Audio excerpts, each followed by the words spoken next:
我着咗2個月啫。擠6個月，着2個月。係啊，我對嗰啲因為好多產品俾我唔信，買好多產品咗，所以咧而家信咯。嗰陣時未着嗰陣時，唔上得樓梯我啲唔着啊！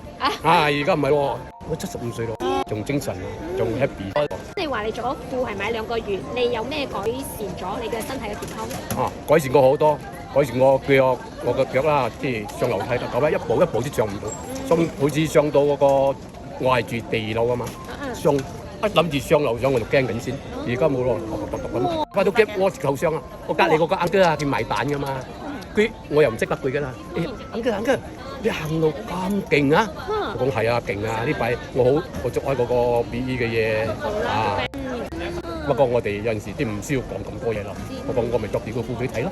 嗱，呢個牌子啦，我呢度我要攞俾佢睇啊！攞嚟聽啊！即係你着咗褲，你係覺得嗰個膝頭哥冇咁痛咗，行路輕鬆咗。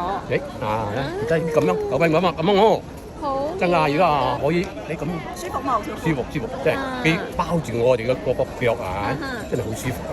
唔好似有痛啲唔痛啊，痛到舒服啊！真係呢個唔係講拋嚟講啦。